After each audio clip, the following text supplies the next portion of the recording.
Hello everybody! Bison were nearly wiped out from North America after extensive hunting in the 19th century. So how did this animal not only survive but also become a source of premium red meat sought after by many American restaurants? And what makes the process of raising and processing bison so different from that of regular beef?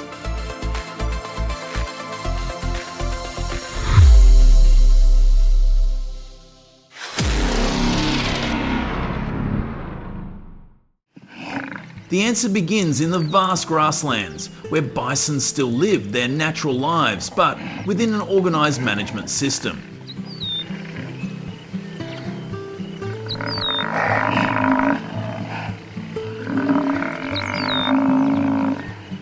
Each animal is identified by a tag and monitored seasonally. They are not confined, but move freely, eating mostly natural grass, straw and light supplements depending on the conditions of the area.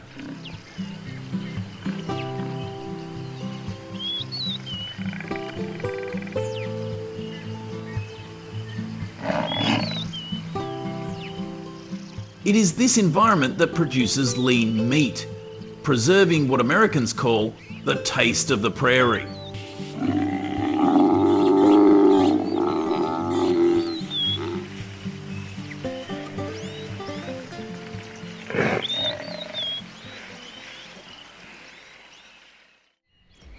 You may not know that bison was once a target of coyotes and humans because of the high value of meat and skin.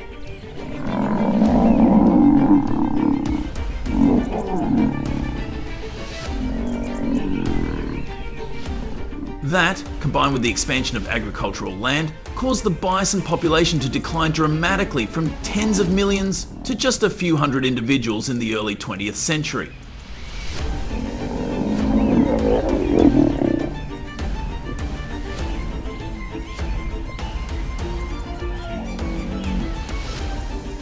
Thanks to recovery programs and controlled breeding models, the number of bison today has increased to about 500,000 across North America.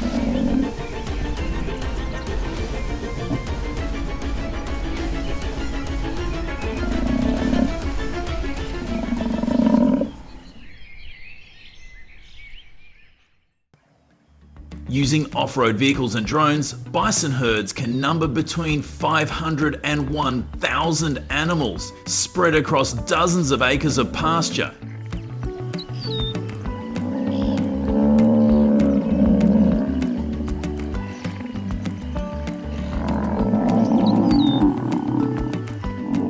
The open space and constant activity helps the bison develop naturally lean muscle.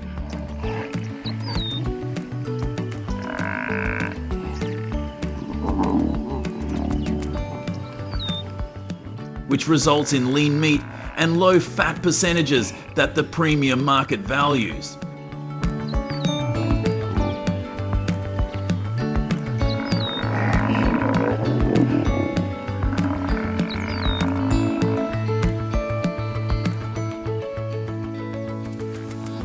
Bison breed in a natural polygyny pattern, where a dominant male will approach and mate with all the females in the group.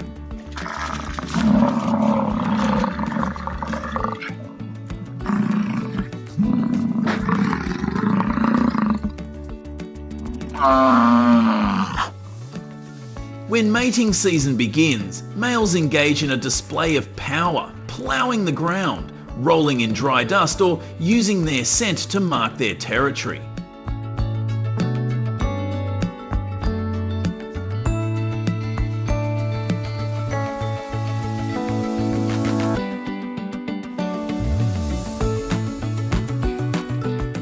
These actions are both a challenge to rivals and a signal to attract females to pass on the strongest genes to the next generation of bison.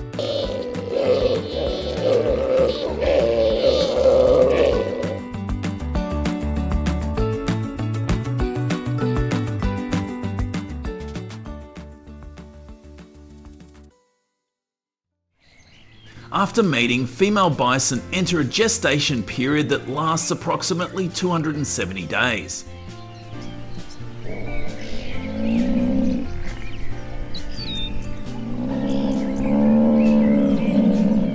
Each year, more than 85 to 90% of female bison in managed herds successfully reproduce, with most calves emerging between late May and June.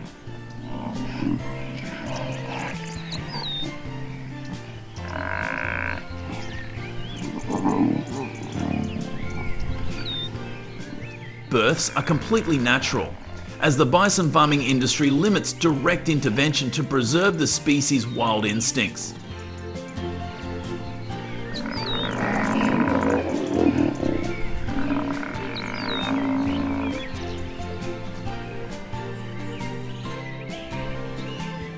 However, this strong instinct also requires careful care of young bison to ensure survival rates remain above 95% on professional farms.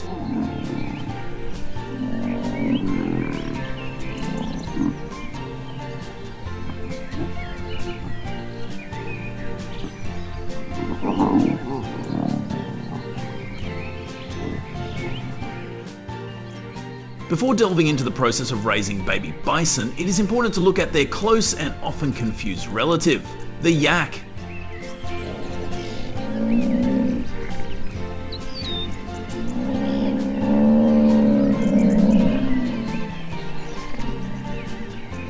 Yaks are widely raised in the Himalayan region, where temperatures can drop below minus 22 degrees in winter.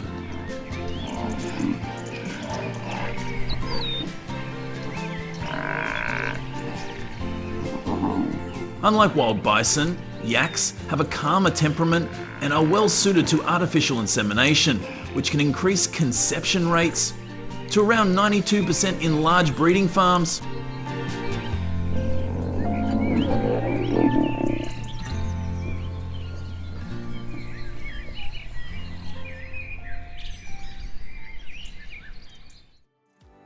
Although they spend most of their time outdoors, bison are rounded up several times a year for health checks, vaccinations, and growth assessments.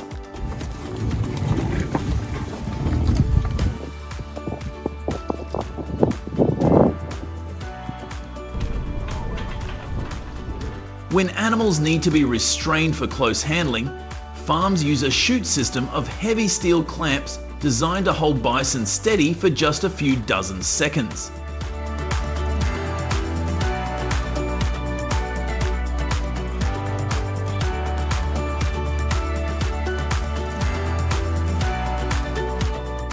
The side frames gently press against the body, preventing hard impacts, helping to prevent the risk of breaking the fence or causing injury to both humans and animals.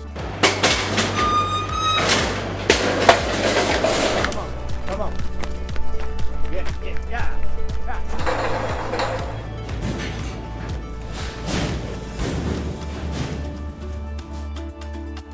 Without a heavy-duty squeeze chute, it would take several strong men to restrain a single adult bison weighing close to 2,000 pounds.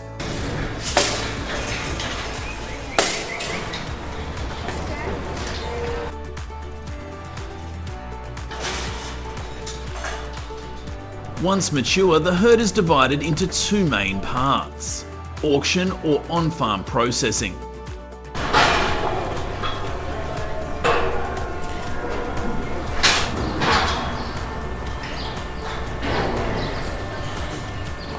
Each year, specialised bison auctions across the US and Canada trade roughly 8,000 to 10,000 animals, evaluated based on age, genetics, body weight and fertility.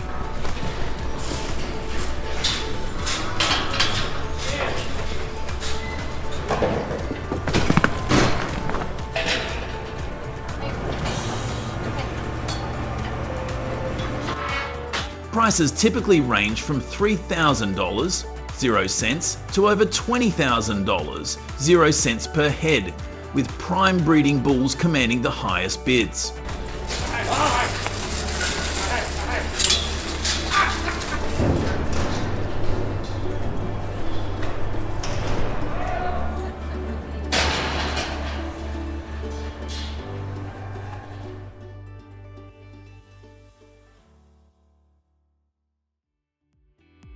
Parallel to options, about 500 bison are processed daily across North America.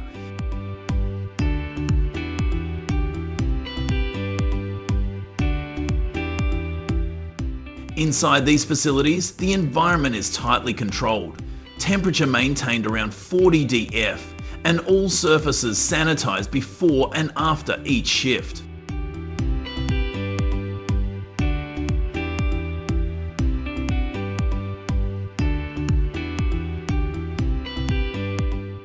Unlike the US beef industry, where over 30 million cattle are processed annually on fully automated lines, the bison industry operates on a smaller scale, requiring a high degree of precision.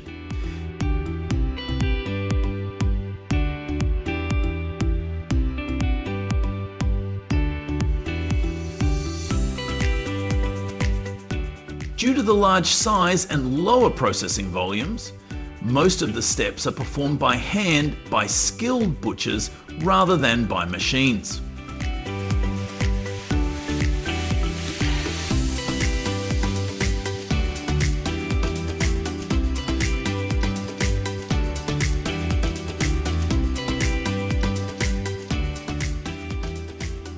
Once processed, each carcass produces a variety of premium cuts. Valuable cuts such as ribeye, tenderloin and sirloin are prized for their dense muscle fibres, low fat content and rich flavour.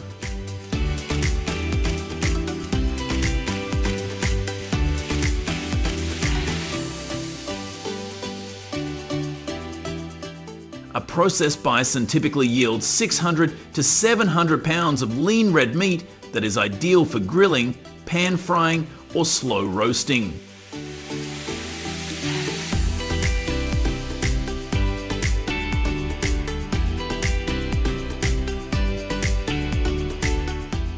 The meat has a strong prairie flavour, with a firm texture, dark colour and flavour developed from extensive movement on thousands of acres of natural pastures.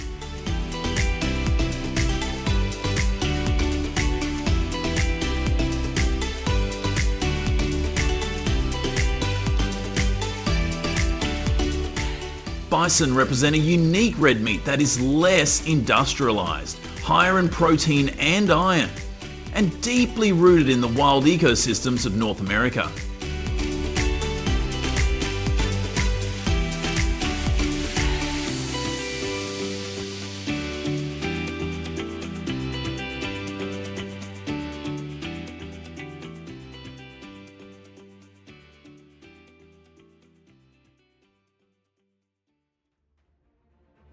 Since the 1000, 970s, birds such as ibises and eagles have been electrocuted by poorly insulated power lines in the United States.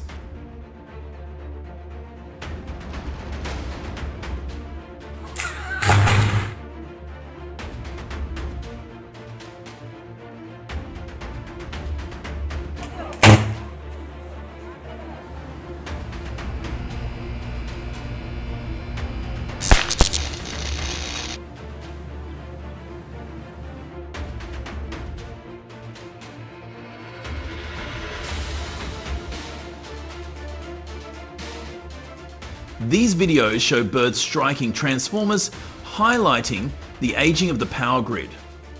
Upgrading to bird-safe designs is critical for wildlife conservation and grid safety.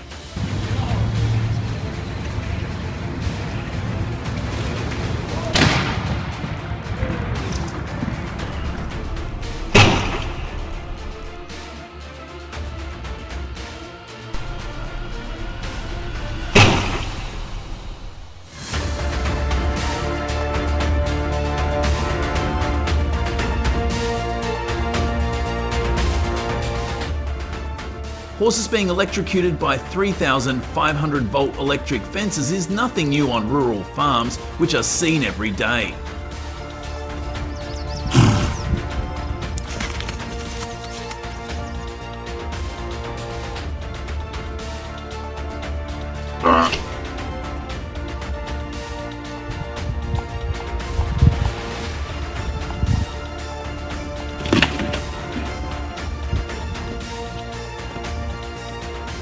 footage shows neglected maintenance causing risks. Farmers rely on electric fences for containment, but ignored signs are causing accidents.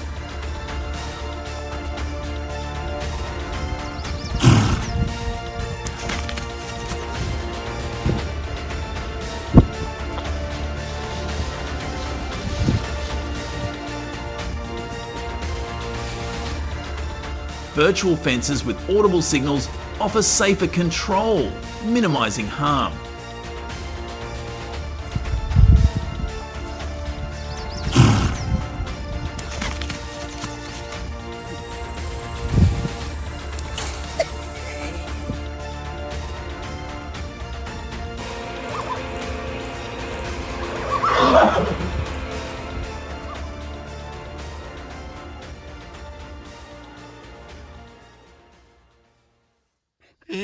Donkeys on US farms trip over active electric fences, scream and run away.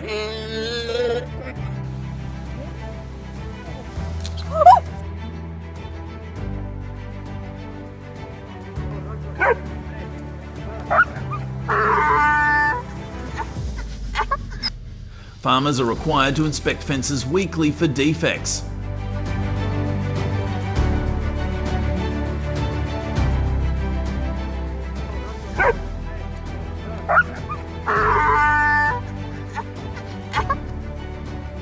After being electrocuted, donkeys need to rest and be examined by a veterinarian for burns within 24 hours to ensure recovery and protect these hard-working animals.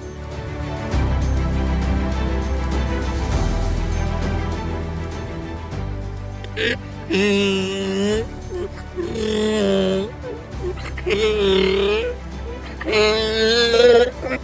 morning.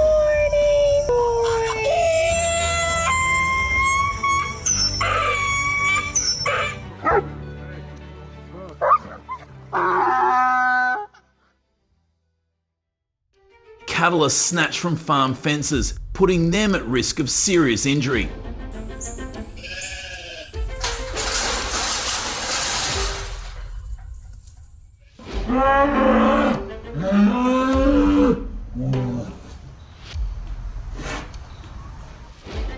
Each snatch can cost farmers $1,000, 0 cents, to $5,000, 0 cents per cow in veterinary bills or loss of livestock.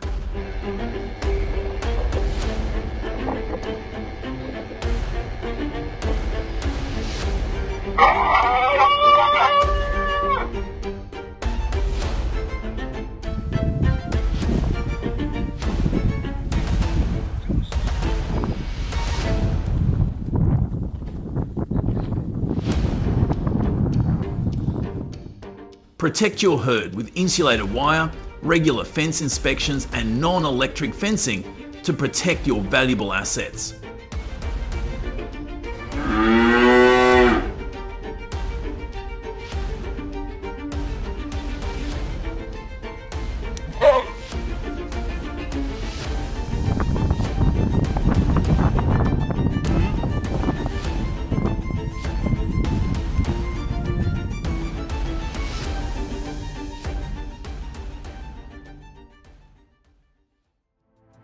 In an abandoned zoo, curious chimpanzees wander through rusty gates, unaware that the wires are still buzzing with 2,000 volts.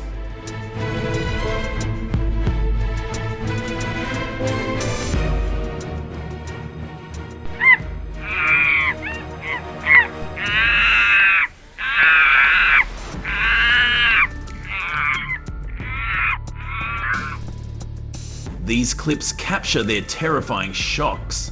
They escape, dazed but still alive.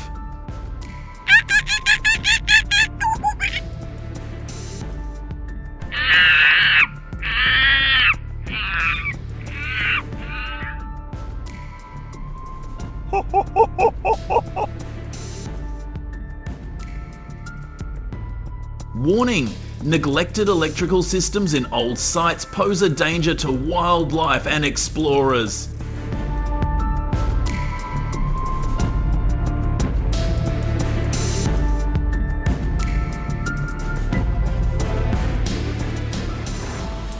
Rural pigs squealed and scattered after crashing into a 3,500-volt smart fence designed to protect crops from the animals.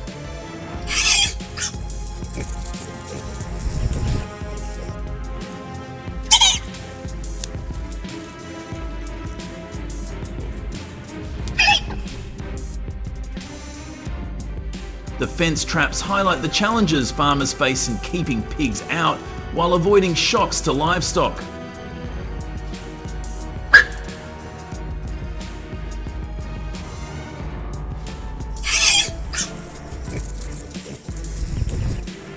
Upgrading to a low voltage, sensor-based fence could mitigate these shocks.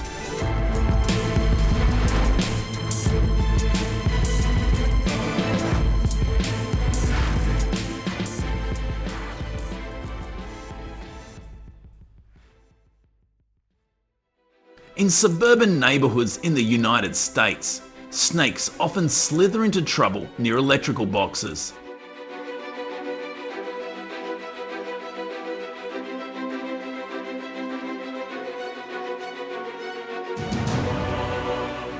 Videos show them being electrocuted by wires or insect traps.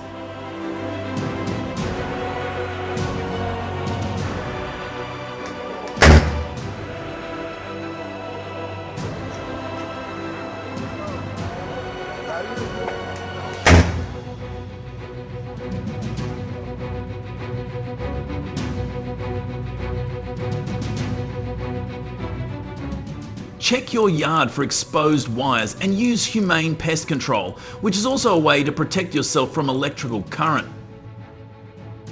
Have you ever seen a snake get electrocuted?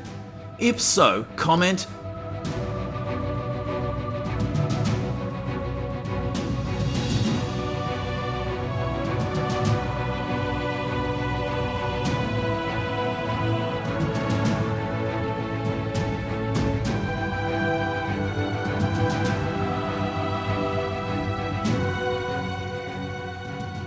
Wild pandas in rural China trip over electric fences, causing chaos.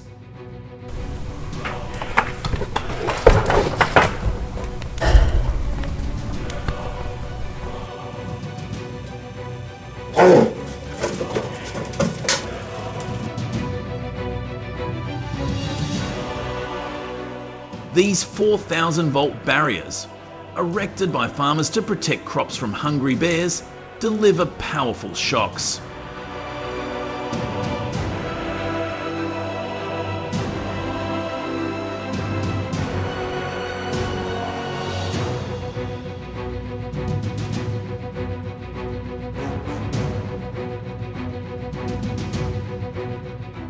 Attracted by easy food, they keep coming, but farmers must secure the wires to avoid harming the curious creatures.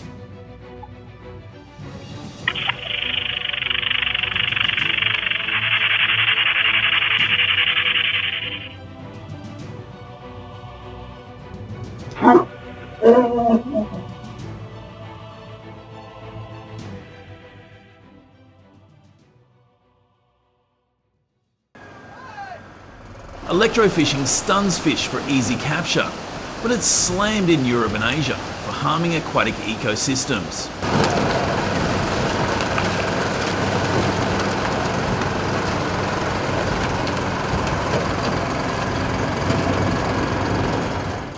Clips show fish thrashing under electric currents, risking non-target species.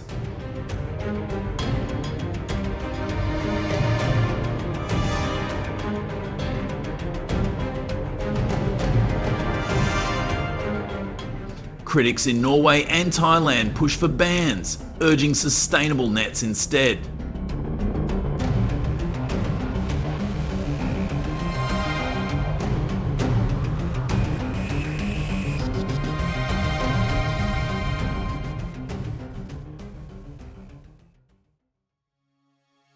Why has the number of invasive monkeys here increased so much? The first reason I found out at the California Department of Fish and Wildlife is that a large number of monkeys are kept as pets or perform in circuses.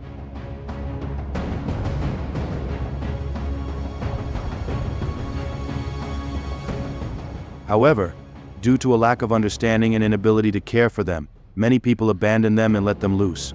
From there, it leads to them going everywhere in the city looking for food.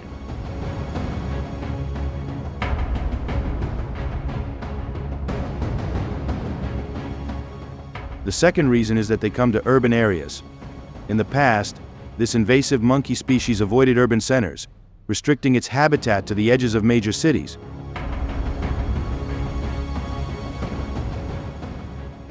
However, deforestation, livestock farming, industrialization, and rapidly expanding cities are reducing monkey habitat at an alarming rate.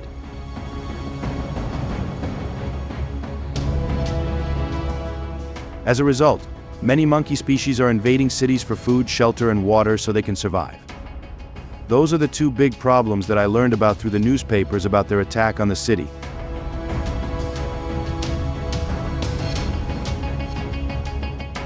According to people living in California, they have used many measures to deal with invasive monkeys, but the most effective way is to use hunting tools.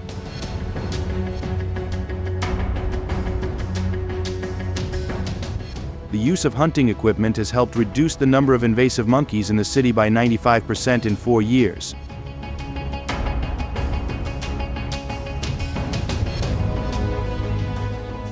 Join California's hunters and farmers to see how they're dealing with monkeys, reducing their numbers by 95% in 4 years. First of all, is the selection of locations where invasive monkeys often hide.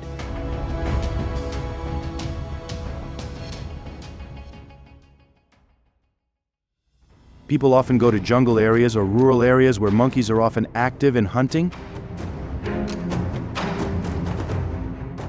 Such areas are hiding places for monkeys, because dense foliage helps monkeys easily hide from hunters. At the same time, choose areas far from the city to avoid causing danger to people.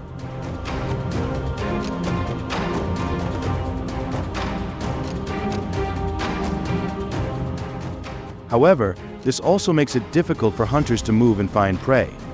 As a requirement, hunters need to have knowledge about the habitat and learn about the living characteristics of monkeys in forest areas to ensure their safety.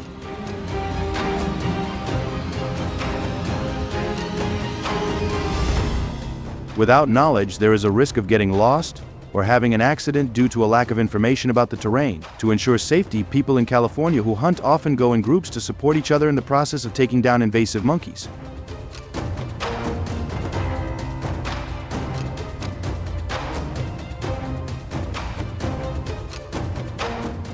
The next safe way during hunting is choosing hunting tools. Proper tool selection is an important part of ensuring performance and accuracy.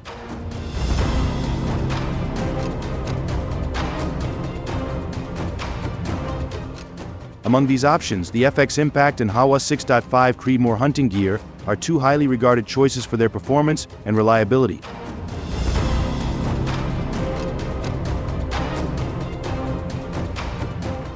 But on this hunt, the hunter chose the FX Impact tool, which is one of the leading pre-charged pneumatic tools on the market.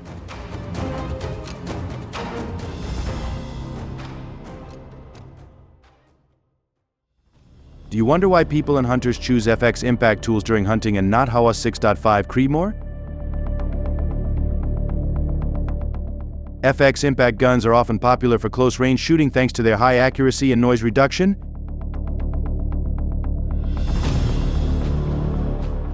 According to actual studies, the FX Impact usually only emits about 85 to 90 decibels of monkey firing sound, compared to about 130 to 140 dB of the Hawa 6.5 Creedmoor gun.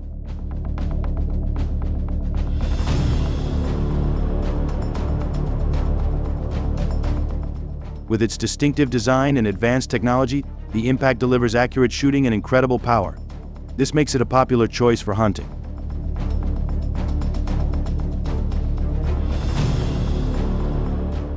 Especially in taking down invasive monkeys. With pressure adjustments and easy refills, the Impact allows users to fine-tune and adjust their gear in a way that is optimal for the hunting environment.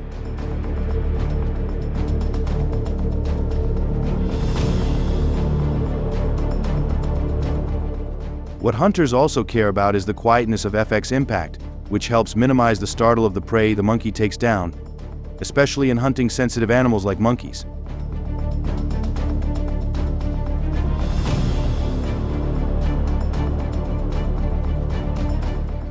When prey cannot perceive loud noises, they will not feel afraid and easily faint. This action is considered a humane and effective way to approach hunting, minimizing the monkey's pain and anxiety.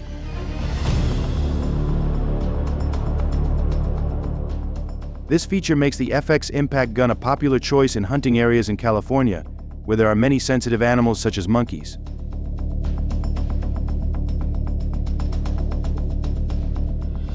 And which hunting equipment will you choose? If you also choose the FX Impact tool, please comment number 1 below the description to let me know which of the 2 tools above is the most popular.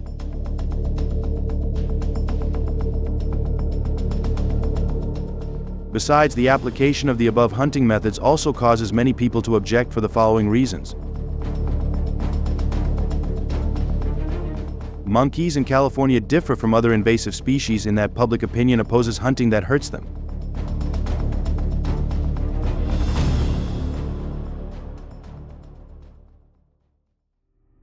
Another option to get rid of them is sterilization. Unfortunately, this option is extremely expensive, time-consuming, and generally unlikely to be successful.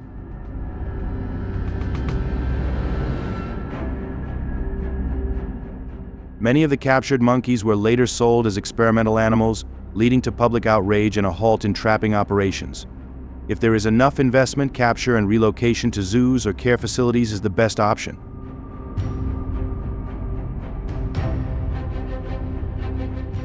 To solve the above problem, people in California also need to be educated about invasive monkey species.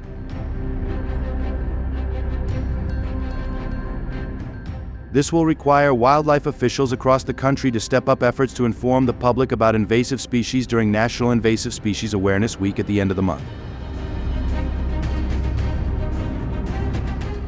The main purpose of this campaign is to educate the public about invasive species, including their origin, entry methods, and harmful effects. Encourage everyone to care and participate in the prevention and control of invasive monkeys. At the same time, people need to understand knowledge about monkeys to prevent infectious diseases caused by them. What do you think about California people's way of dealing with invasive monkey species? Please comment number 1 if you agree with the local people's method of controlling the invasive monkey population.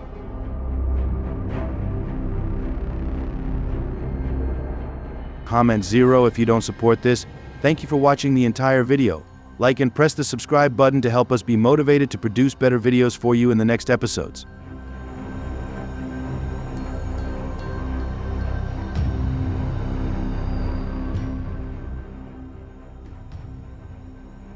These approaches have been great at stopping the spread of some invasive species. Got any ideas for even better solutions? Drop your thoughts in the comments so we can all dive into it together. Thanks for sticking around and watching the whole video. If you liked it, don't forget to like, share, and subscribe to the channel. And hey, be sure to tell your friends about us too so they can check it out. Bye and see you in the next video.